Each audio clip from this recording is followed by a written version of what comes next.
Faire de l'agriculture, c'est bon, c'est rentable. Ça, on ne cessera jamais de le dire. Mais ce qui est encore plus rentable que le fait de faire de la production agricole, c'est de la transformation. Et aujourd'hui, très peu de personnes ont compris qu'il est important de transformer tout ce qui est issu de la production végétale ou encore mieux de la production animale. Eh bien, dans cette vidéo, je me suis rapproché d'une entreprise qui fait dans la transformation de l'arachide. Et l'objectif de cette vidéo, c'est de vous montrer déjà comment cette entreprise-là a commencé, les difficultés par lesquelles elle passe quotidiennement et surtout les produits dérivés qu'elle arrive à mettre sur le marché. Cette vidéo, ce n'est pas seulement pour ceux qui font de la production agricole, ce n'est pas seulement pour ceux qui font de la consommation agricole, mais c'est pour toute personne qui désire vraiment se lancer dans le secteur de l'entrepreneuriat agricole.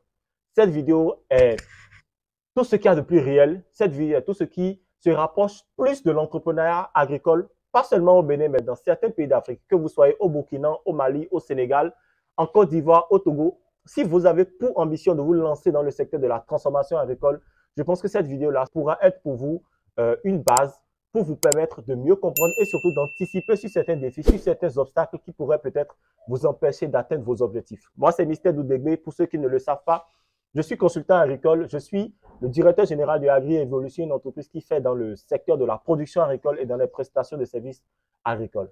Aujourd'hui, nous sommes plus précisément à Calavi avec Auréole qui va non seulement nous parler de son activité, mais qui va rapidement se présenter pour que nos internautes également de l'autre côté puissent quand même la découvrir. Bonjour Auréole, comment tu vas? Bonjour Mr. Dou, je vais bien chez toi. Je vais super bien. Alors, présente-toi. Auréole, c'est qui en vrai?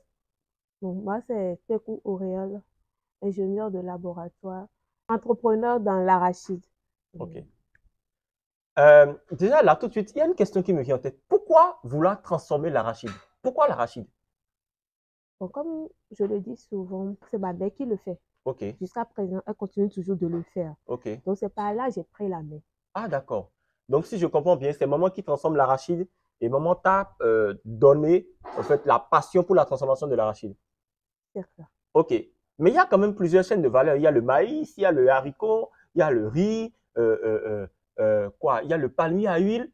Pourquoi est-ce que maman, un jour, t'a dit, je transforme l'arachide parce que c'est économiquement rentable, parce que les matières premières ne coûtent peut-être pas cher, parce que le marché est peut-être accessible, parce que la demande est peut-être très élevée, ou qu'est-ce qui a poussé maman, en fait, à choisir l'arachide particulièrement? Bon, nous, on est d'Agolé. Ok, d'accord.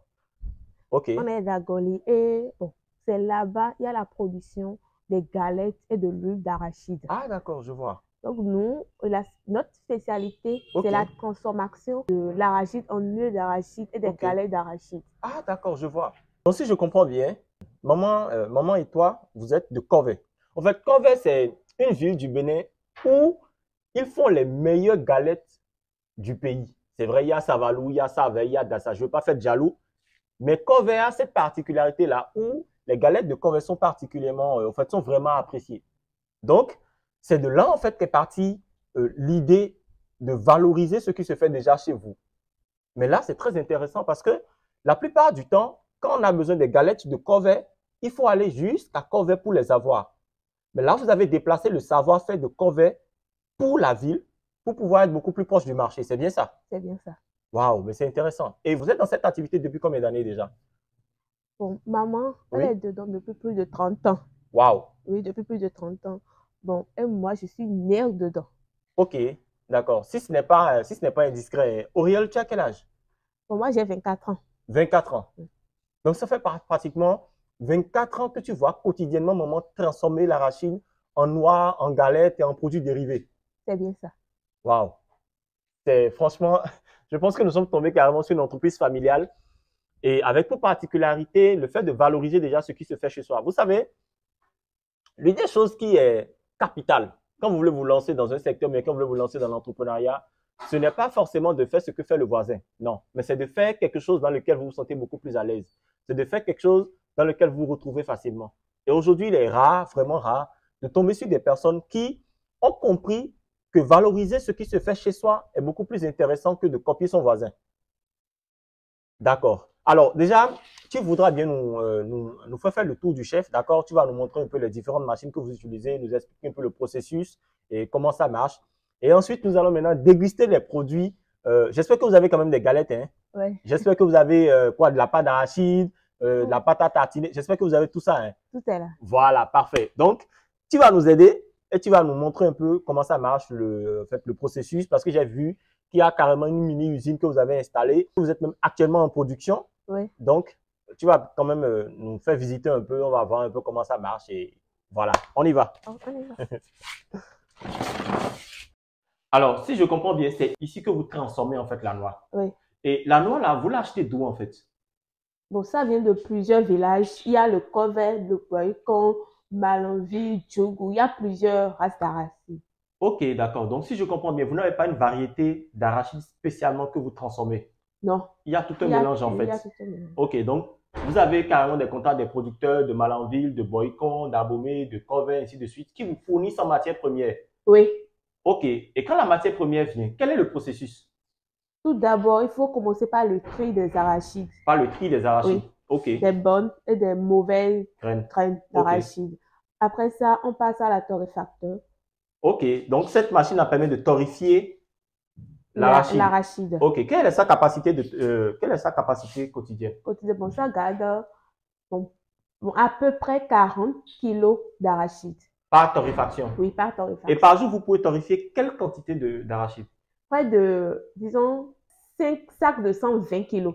5 sacs de 120 kilos. Oui. Donc, banalement, par jour, vous pouvez torréfier 600 kilos d'arachide. Oui. Ok, d'accord. Alors, après cette machine, elle est électrique, non? Oui, elle utilise le courant et le charbon. Et le charbon? Oui. Ok, d'accord. Les deux en même temps ou l'un ou l'autre? Les deux en même temps. Les deux en même temps. Le courant permet de tourner et le charbon permet de griller. De griller l'arachide. Ok, d'accord. Donc, si je comprends bien, on a un peu comme une grosse marmite à l'intérieur qui tourne. Qui tourne, oui. Ok, grâce au courant. Et il y a maintenant le charbon qui est juste en dessous, qui, au fur et à mesure, grille l'arachide. Ok, d'accord, super. Alors, après ce processus-là, qu'est-ce qui se passe? Après ce processus, on passe au moulin. Ok, le moulin, c'est de l'autre côté. Oui, le moulin, c'est de l'autre côté. On va d'abord rapidement au niveau du moulin. Ok, on passe par où? Ok, donc ici, c'est le moulin. Oui. Le moulin réservé pour écraser l'arachide.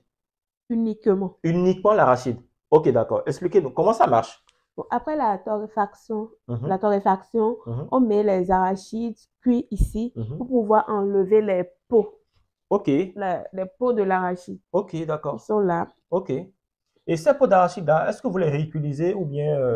Bon, on vend ça aux ceux qui sont dans l'élevage. À ceux qui sont dans l'élevage. Donc, si je comprends bien, quand vous torréfiez l'arachide, les peaux d'arachide sont commercialisées, sont vendues à ceux qui font de l'élevage. D'accord. Est-ce que vous savez que l'arachide est une excellente source protéique pour les mammifères et les volailles? Est-ce que vous savez que la peau d'arachide est une excellente source protéique que vous pouvez adapter à votre formule alimentaire? Je pense que cette information-là peut quand même beaucoup vous aider pour pouvoir améliorer un peu tout ce qui est formule alimentaire au niveau de vos animaux. Ok, d'accord. On y va. Dites-moi, vous vendez le sac? Vous vendez le sac à ceux qui font de l'élevage? Oui. Et ils en achètent beaucoup ou juste rare fois? Oui, ils en achètent beaucoup. Ils en achètent beaucoup? Ok, d'accord. Expliquez-nous. Bon, après ça, après avoir enlevé les peaux et autres, on obtient maintenant la pâte d'arachide. C'est ça qui… Ok, donc ce que nous avons là, c'est la pâte d'arachide. Oui, c'est la pâte d'arachide. Donc, si je comprends bien, c'est la pâte d'arachide issue de la production de ce matin. Oui. Vous êtes en production depuis 4 heures du matin, d'après ce que vous m'avez dit. 4 heures du matin. Ok, d'accord. Depuis 4 heures du matin. Alors, je vois qu'il y a des fûts ici. Qu'est-ce qui se trouve dans ces fûts-là? Les pâtes d'arachide. Les pâtes d'arachide que vous avez écrasées également. Oui. Donc, vous stockez les pâtes d'arachide ici et vous pouvez les stocker pendant combien de temps?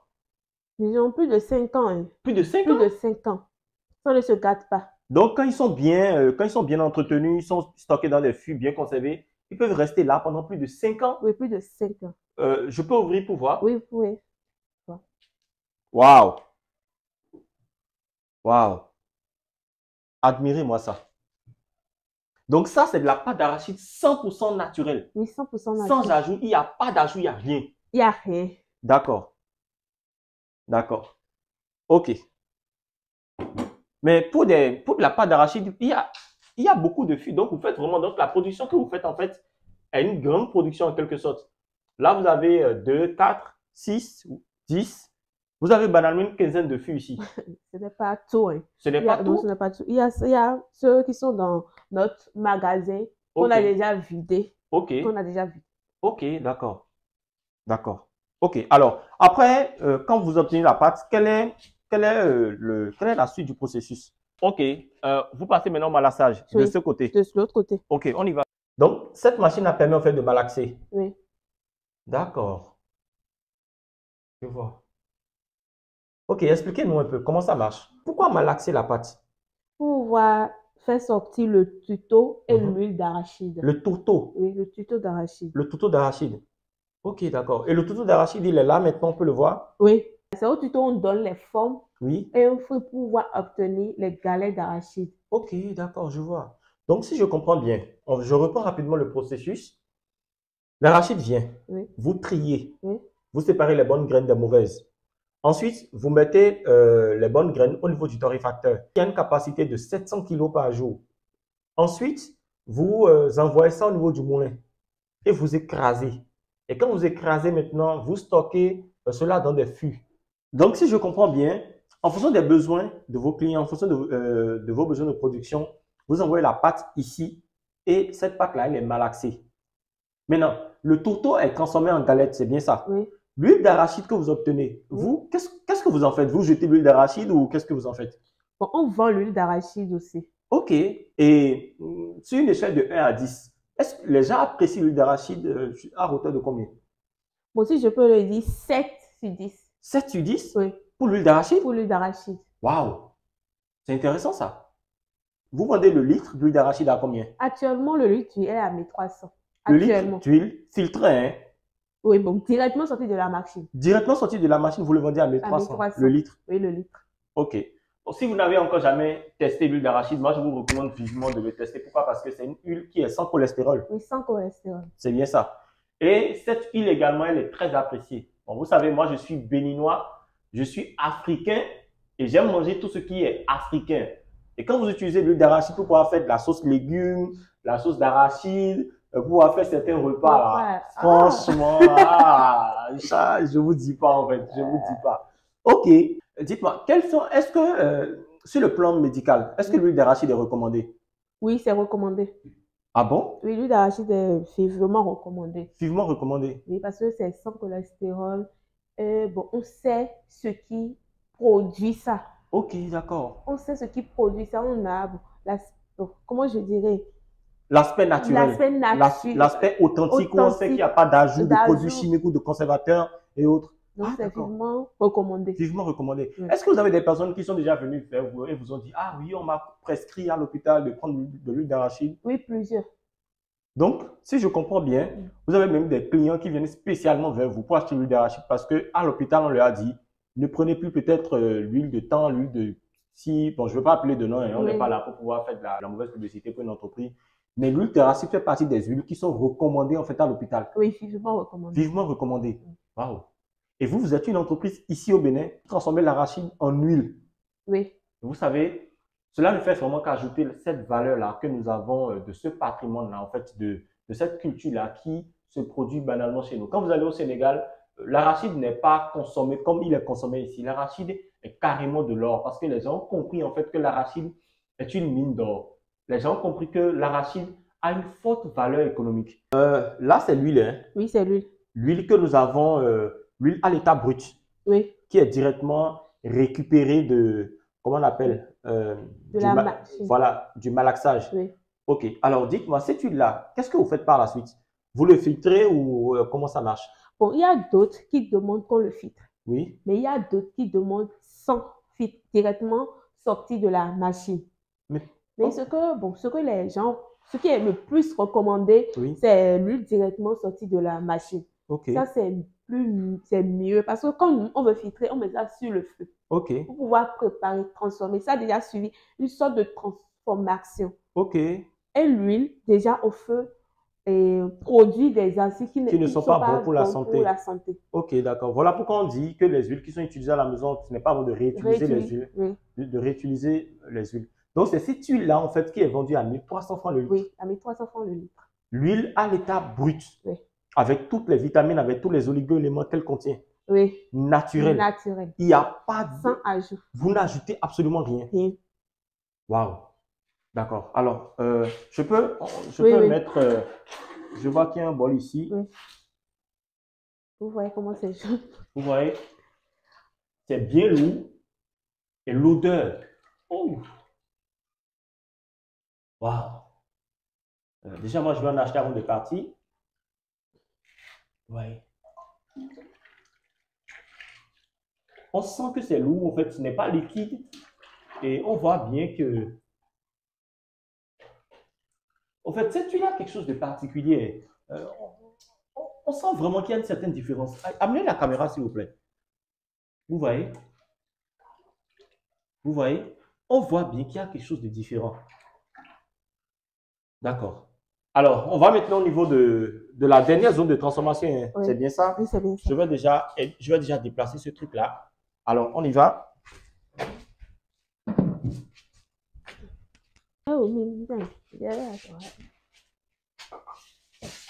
Mikudazo. Milewa. Maman Milewa. Mikudazo. En fait, j'étais en train de saluer maman. Parce que là, maman est en train de transformer déjà, de donner forme au tourteau d'arachide pour qu'on puisse obtenir maintenant les galettes. Ça, ce sont les galettes, hein, ce qu'on appelle communément clou-clou là. Ce qu'on mange avec de l'arachide, du pain pour certains. De la bouillie. De la bouillie. Ok, d'accord.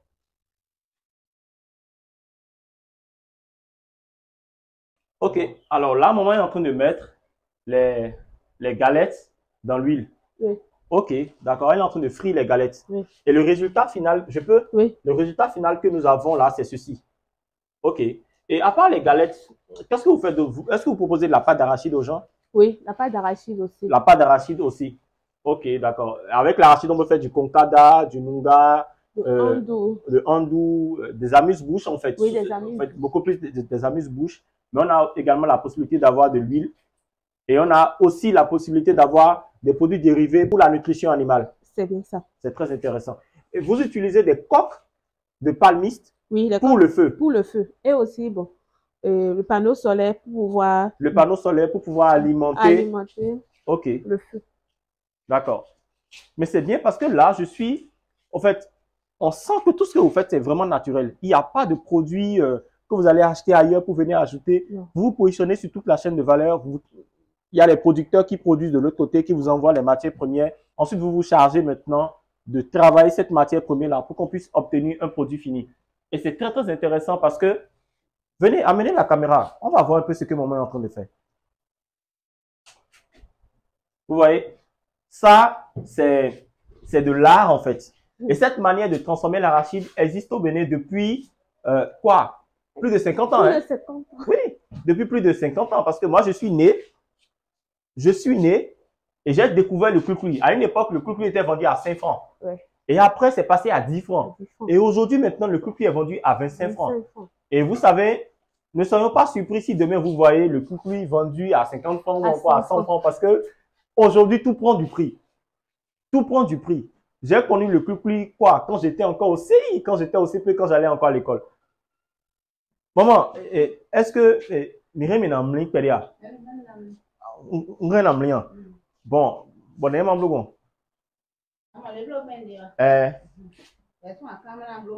ok. En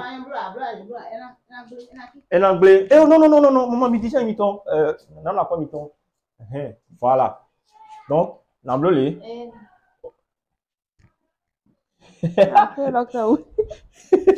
Regardez ce que je viens.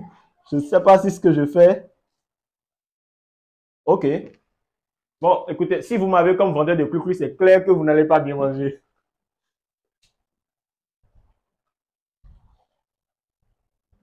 Maman.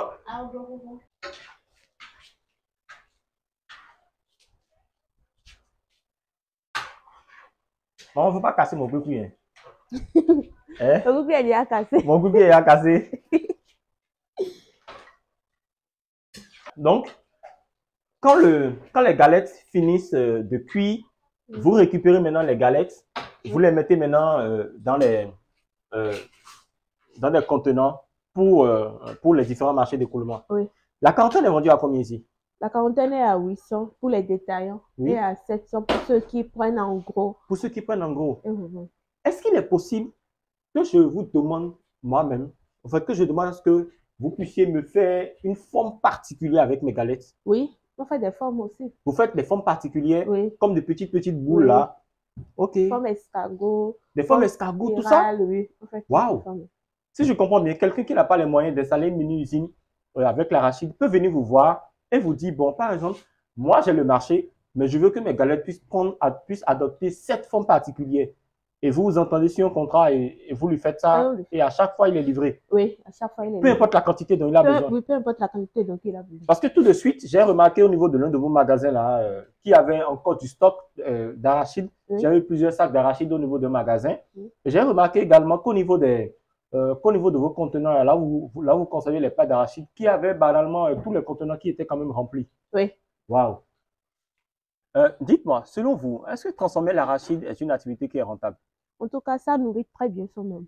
Ça nourrit très bien son homme. Oui. Vous êtes direct, hein? Oui. Vous êtes direct. Oui. Bon, je ne vais pas rentrer dans les chiffres d'affaires de votre entreprise. Je ne vais pas rentrer dans les questions qui pourraient quand même déranger. Mais vous pensez que quelqu'un qui se donne pour objectif de transformer uniquement l'arachide en noix, vous pensez que cette personne-là peut quand même peut aspirer à la richesse? Oui. Et quand je parle de la richesse, je ne veux pas parler de quelqu'un qui se fait 5-10 millions le mois. Je veux parler de bien plus. Bon, oui, s'il s'organise très bien. S'il s'organise très bien. Et connaît les saisons de l'arachide, là, oui. il peut très vite devenir millionnaire à cause avec l'arachide. Avec l'arachide. Ok, d'accord. Et s'il a des machines aussi. S'il a des machines, il peut facilement s'en sortir. C'est un truc que, bon, si tu ne sais pas faire, tu ne peux pas rentrer dedans. Ok, il faut déjà avoir la maîtrise. Comment je dis, au maximum la maîtrise. Il faut vraiment maîtriser comment ça marche, le processus et autres. Tout et tout. Ok. Et la saison, quand est-ce que c'est moins cher et tout, donc, avant de se lancer dans l'activité. Sinon. Ok, autrement ça ne pourra pas marcher. Ça ne pourra pas marcher. Tu feras encore faillite, si je peux le dire. Bien entendu, il faut quand même maîtriser une activité avant de pouvoir s'impliquer. Sinon. Ok, je vois. Waouh. Et quelles sont les difficultés que vous avez rencontrées au début? Comment ça s'est passé? Dites-moi un peu. Bon, au début, j'ai eu plusieurs difficultés parce que les machines là, je ne l'ai pas eu juste comme ça. Okay. Bon, je dirais, bon, c'est grâce à ma maman aussi que j'ai pu avoir tout ça. Mais au début aussi, disons, il y a le manque des employés, si je peux le dire. Vous avez un problème lié au niveau de la main-d'œuvre? Oui, lié au niveau de la main-d'œuvre. Et bon, ça m'a causé plusieurs problèmes. Ok, d'accord. Mais maintenant, ça va mieux. Ok, donc maintenant, vous avez réussi à canaliser déjà la main-d'œuvre et vous n'avez pas de problème pour pouvoir gérer le personnel, des trucs comme ça, non? Non. Vous savez, les gens viennent, ils travaillent, elles sont payées. Ok, quotidiennement. Quotidiennement. Ok, d'accord.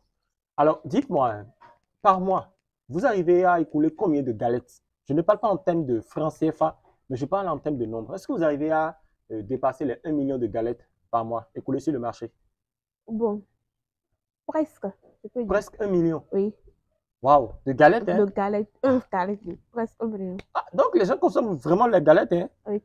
Waouh, c'est intéressant. Je serai alors vendeur de galettes. Ça m'intéresse. Ça m'intéresse. Ok, et en termes de quantité d'huile, par mois, vous tournez autour de 400 litres, 500 litres. De litres, hein? De litres, oui. Parce que par jour, je peux vendre 2 à 3 bidons. 2 à 3 bidons de 25 litres ou 2 litres? De 25 litres, 2 à 3 bidons, c'est encore peu même. Waouh. 3 à 4 de bidons par jour de 25 litres. De 25 litres? Bon, pas tous les jours. Hein. Ok.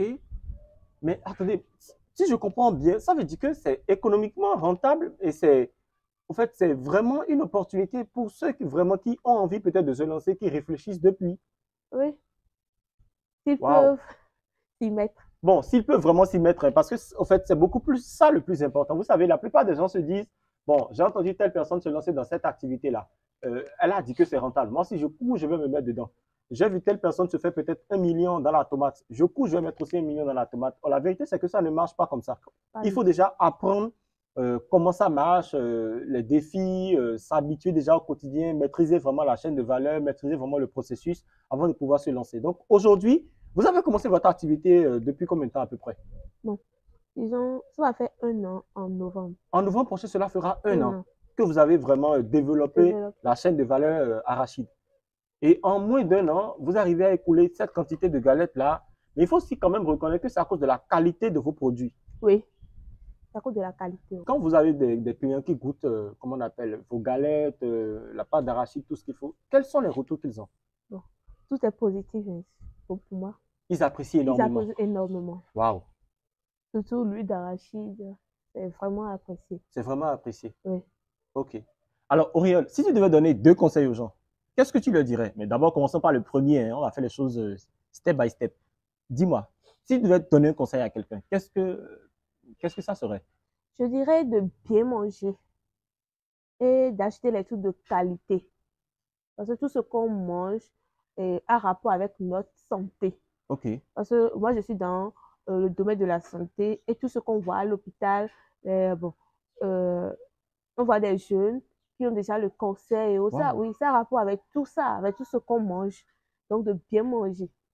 De bien manger. Et il faut quand même reconnaître que l'huile, aujourd'hui, dans nos assiettes, est un élément qui est capital. L'huile dans nos assiettes est un élément qui est tellement important parce qu'il n'y a pratiquement rien qu'on puisse préparer aujourd'hui sans utiliser de l'huile. Je parlais avec quelqu'un la dernière fois et la personne me disait « on ne peut pas manger des trucs de qualité ». Et moi, quelque part, ça m'a fait réfléchir parce que je me suis dit tout ce que nous mangeons aujourd'hui est issu de l'agriculture. Tout ce qui se retrouve dans nos assiettes quotidiennes est issu de l'agriculture. Et l'huile, aujourd'hui, fait partie des aliments les plus cancérigènes. L'huile, aujourd'hui, vous voyez des personnes qui ne sont pas âgées, hein, 35 ans, 40 ans, on dit, il a quoi? Il a le cancer. Donc, mangez bien, en fait, et mettre un accent particulier sur la qualité d'huile, au fait, que nous utilisons. Par rapport à ça, en fait, moi, personnellement, je mets un accent particulier dessus parce que, vous savez, quand vous êtes dans le secteur de l'agriculture, quand vous accompagnez des gens, quand vous accompagnez des entreprises qui lancent des projets, des personnes qui vous contactent, qui vous disent « j'ai envie de me lancer dans la culture de ci, j'ai envie de me lancer dans la culture de ça », et vous discutez avec ces personnes-là, vous comprenez en fait que très peu de personnes ont envie vraiment, mais se positionnent sur la chaîne de valeur huile. Or, c'est un secteur qui doit non seulement motiver des personnes à plus investir, mais qui doit beaucoup plus susciter des clients à réaliser, à comprendre que la qualité d'huile, au fait, que nous utilisons dans nos assiettes, joue un rôle capital au niveau de notre état de santé. Donc déjà, mangez bien, achetez des huiles de qualité. Et moi, je précise, privilégiez des huiles qui sont transformées localement. Je sais de quoi je parle. Privilégiez des huiles, privilégiez des industries, des entreprises qui se positionnent sur toute la chaîne de valeur, c'est-à-dire qui transforment eux-mêmes leurs matières premières, mais qui achètent, qui sont directement en contact avec des coopératives agricoles, qui achètent directement les matières premières auprès de ces coopératives-là, auprès de ces producteurs-là, et qui les transforment directement.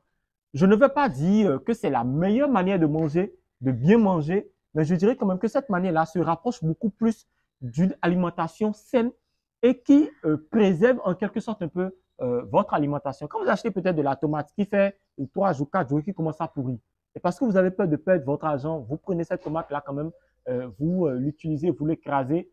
Notre état de santé commence d'abord dans nos assiettes. Il est très important de savoir déjà la qualité de ce que nous mangeons. Que vous achetez du riz, que vous achetez de l'oignon, de la tomate, du piment, peu importe ce que vous achetez pour cuisiner, pour pouvoir concocter un plat, il faudrait vraiment que tout ce que vous utilisez comme matière première puisse vraiment se rapprocher de quelque chose qui est naturel.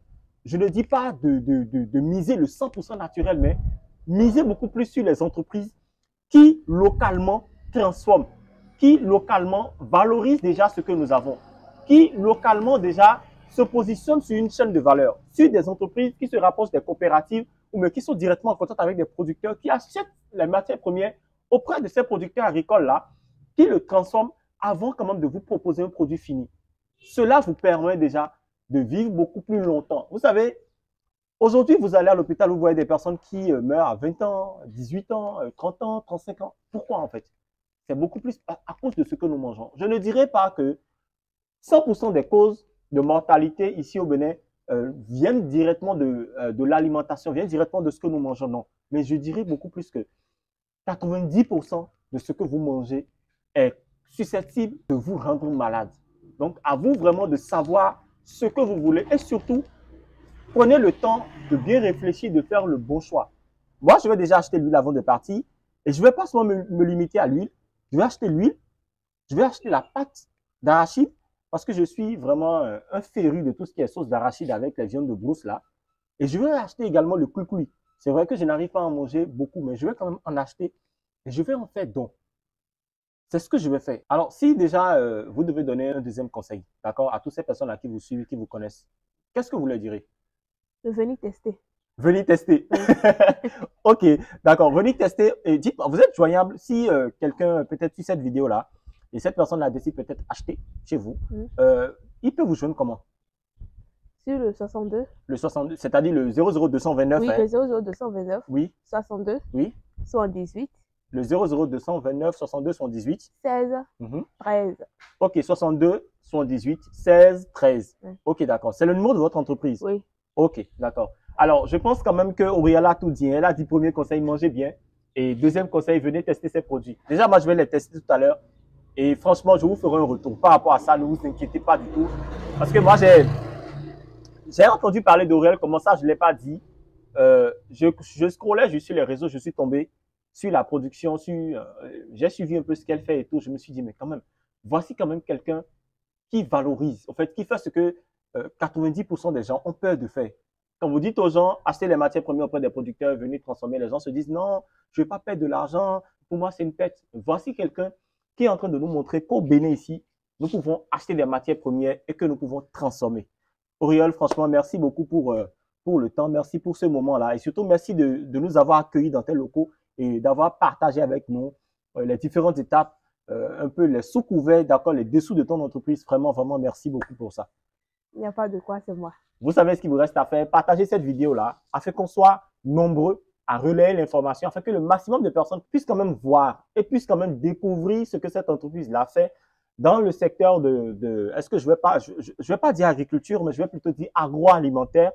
C'est le moment pour nous de partager pour qu'on puisse vraiment mieux découvrir ce que les Béninois ici font sur place. C'est l'heure, en fait, pour l'Afrique, c'est l'heure pour le Bénin de briller, non seulement sur le plan agricole, mais également sur le plan agroalimentaire. Et n'oubliez surtout pas, si vous voulez réussir dans le secteur de l'agriculture, n'oubliez pas de cliquer dans la description et de télécharger votre livre gratuit intitulé « Les 7 piliers d'une production agricole rentable en Afrique ». Ce livre-là ne vous permettra pas seulement de mieux peaufiner votre projet, mais il vous permettra également de mieux structurer votre projet avant de vous lancer dans l'agriculture. Ce qui fait que vous réussissez dans le secteur de l'agriculture, ce n'est pas l'argent, mais on en a parlé, c'est d'abord les 5 fondements que vous mettez en place. Humain, environnemental, socio-culturel, organisationnel et ensuite financier. L'argent vient toujours en dernière position dans la mise en place d'un projet. Et quand vous lirez ce livre-là, vous le comprendrez certainement. On se dit rendez-vous dans les likes et dans les partages. À très vite. Allez, je vais acheter mes produits. On y va.